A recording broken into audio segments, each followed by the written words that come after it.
নমস্কার বন্ধুরা, আপনারা যারা ত্রিপুরা ফরেস্ট ডিপার্টমেন্টের ফরেস্টার এবং ফরেস্ট গার্ড পদের জন্য আবেদন করেছিলেন তাদের জন্য সোশ্যাল মিডিয়ায় একটি নোটিশ অত্যন্ত দ্রুত ভাইরাল হচ্ছে।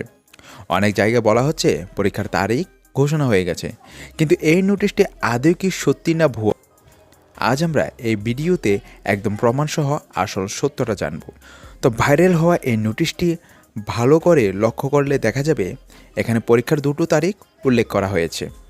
ফরেস্টারের জন্য 22 নভেম্বর 2026 রবিবার, ফরেস্ট গার্ড 29 নভেম্বর 2026 রবিবার।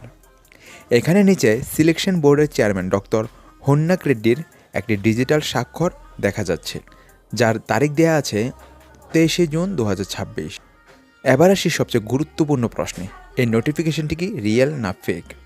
তো বন্ধুরা, আমি আপনাদের পরিষ্কার জানিয়ে দিই, এই ভিডিওটি তৈরি করা পর্যন্ত ত্রিপুরা ফরেস্ট ডিপার্টমেন্টের অফিসিয়ালি ওয়েবসাইটে এই ধরনের কোনো নোটিফিকেশন বা নোটিশ দেওয়া হয়নি।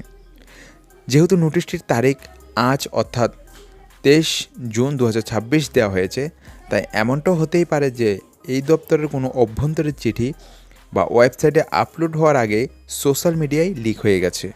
আবার এমনটাও অসম্ভব নয় যে কেউ এডিট করে এটি তৈরি করেছে। তাই ওয়েবসাইটে বা সরকারিভাবে কোনো ঘোষণা না আসা পর্যন্ত আমরা এটিকে 100% সত্যি বলে দাবি করতে পারি না।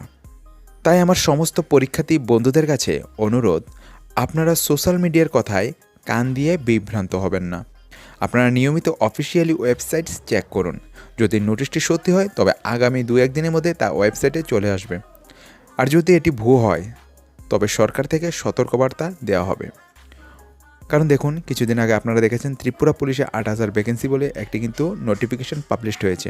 এটা একটা ভুয়া নোটিফিকেশন, কারণ অরিজিনালে আপনারা দেখেছেন মুখ্যমন্ত্রী থেকে শুরু করে সবাই বলছে 916 জন কনস্টেবল নেবে, আর অলরেডি নোটিফিকেশন কি বলছে 8,000 সৈন্যপদ নেবে। তো এটি একটি ভুয়ো পোস্ট। তো বন্ধুরা, অফিসিয়াল আপডেট আসা মাত্রই আমি সবার আগে ভিডিওটি করে আপনাদের জানিয়ে দেবো, তাই চ্যানেলটি সাবস্ক্রাইব করে পাশে থাকুন। আর আপনার কী মনে হয় নোটিশটি দেখে কমেন্টে অবশ্যই জানাবেন। ধন্যবাদ। জয় হিন্দ, জয় ভারত।